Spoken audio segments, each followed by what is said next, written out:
guys, I'll be honest, this has got to be the strangest usage report of preseason week 1. This has the potential to change everything for how we project this backfield, and it is crucial for you to keep a pulse on this bit of information right here, because this could change a lot. Week 1 of the preseason is in the books. Now, we're not going to overreact to anything. However, there is some information that we can glean from the usage these teams displayed with their starters in week 1. So there are 5 players that are rising up my rankings, and ultimately some guys who are falling down as a result of that. The first group we're going to talk about that's rising up, Rashee Rice and Xavier Worthy. Now, you guys know this if you know this channel. I was already very, very high on Rashee Rice this year. You can check out my Guys video that just came out yesterday.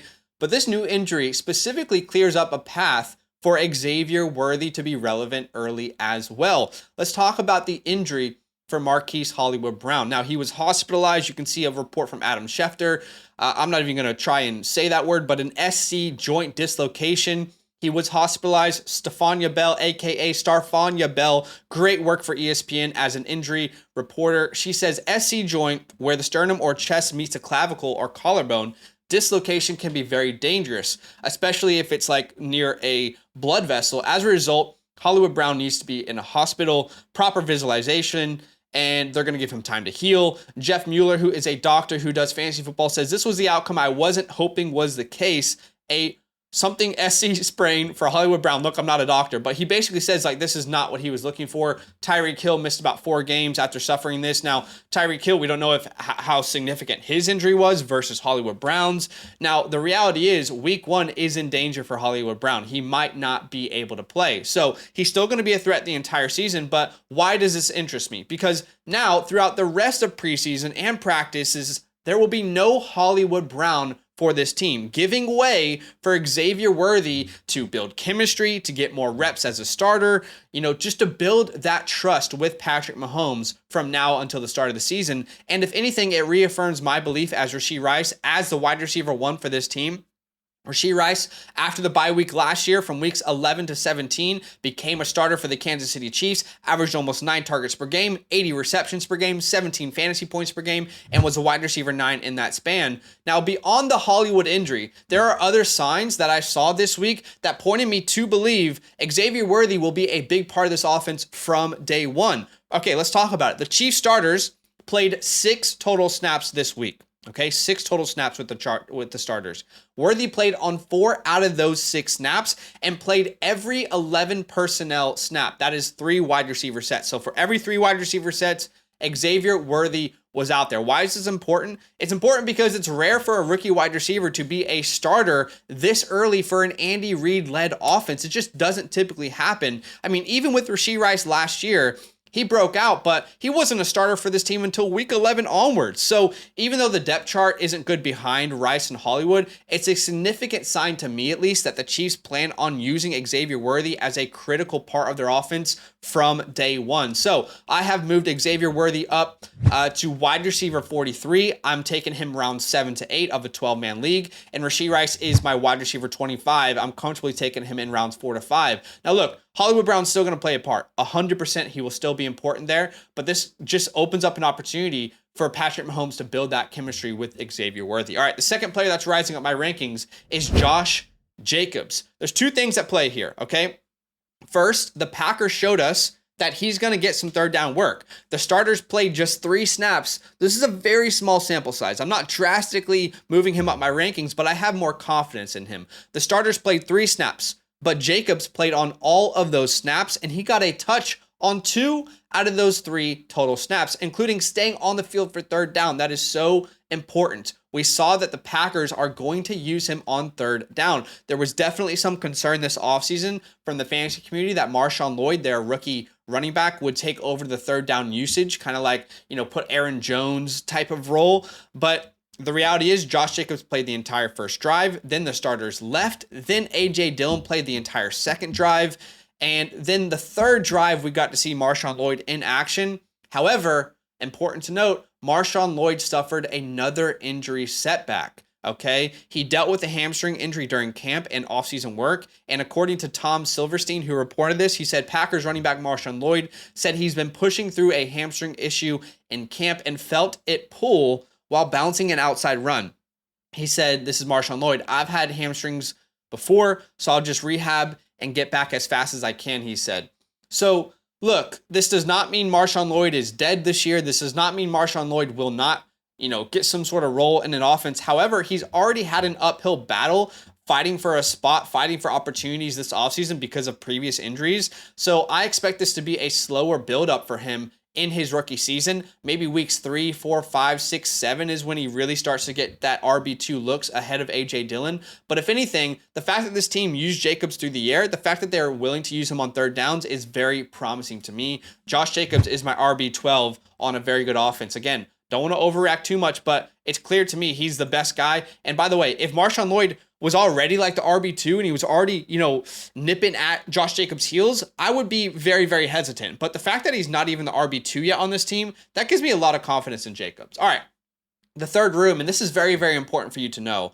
Brian Thomas and Gabe Davis are moving up my rankings. This team made it very evident to us over the weekend that they do not intend to use Christian Kirk in 12 personnel or 2 wide receiver sets. The JAGS starters played 9 total snaps, and Kirk was outsnapped by rookie Brian Thomas and free agent addition Gabe Davis 9 to 7 snaps. He also ran fewer routes than the pair at 5 to 4. Again, in my opinion, they are showing us that in 2 wide receiver sets, Christian Kirk is not who they prefer to be on the field. And why is that important? Well, a lot of people who love Christian Kirk, this is what I've been hearing all offseason. They've been betting that Brian Thomas, it's going to take a while for him to get into the rotation. They bet that Gabe Davis was only going to be a deep threat. Well, they didn't really use Gabe Davis as a deep threat last game. I mean, they used him on some very short intermediate routes, and already Gabe Davis is out snapping Christian Kirk.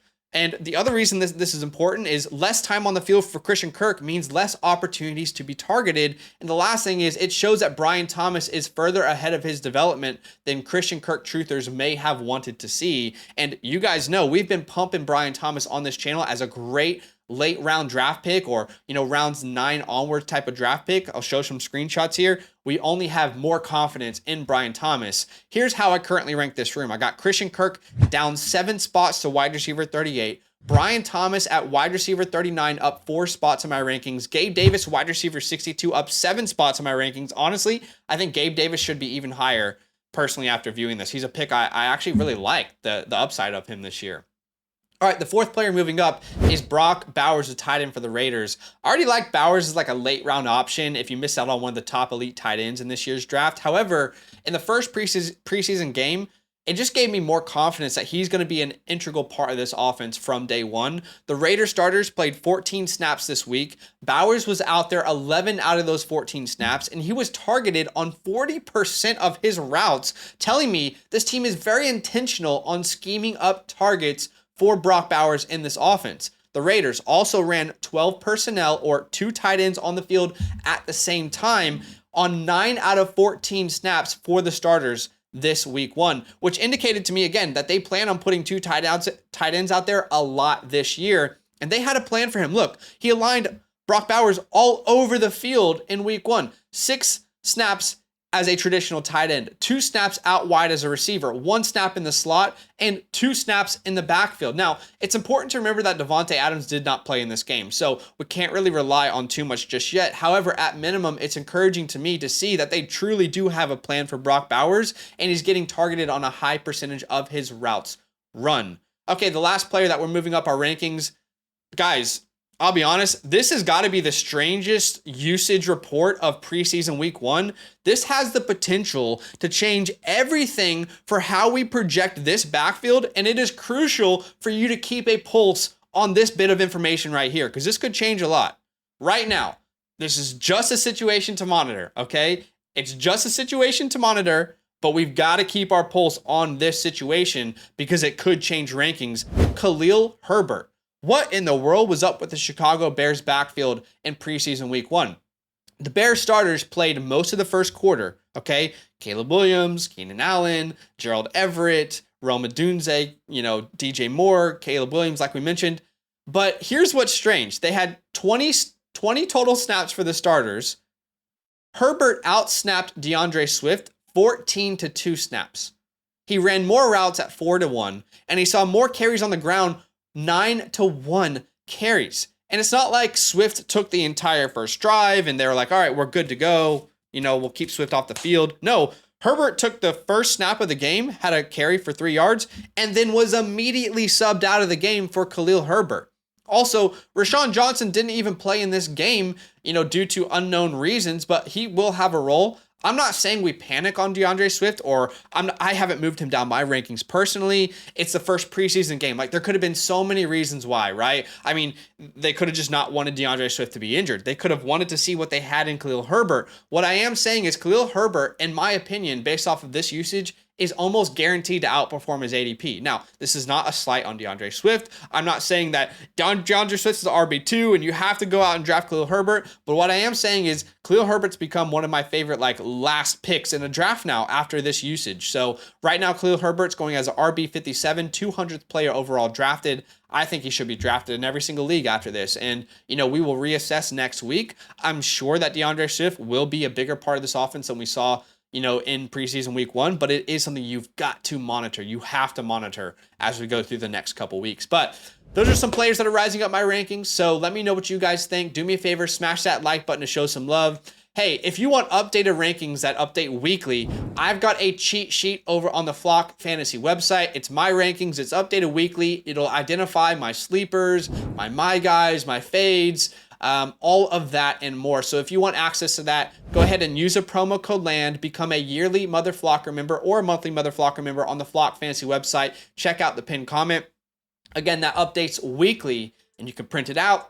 You can go along or you can view it on mobile, desktop, whatever you prefer. So I appreciate y'all for watching. Hit the like button and I'll see you guys very, very soon. And let me know if I should do this video weekly. Should I do this as a weekly video? Let me know. All of. Now that those idiots are done talking, who needs some rankings? Hell yeah, I need some rankings. Then use promo code LAND, LAND, for 30% off any membership at flockfantasy.com. Oh.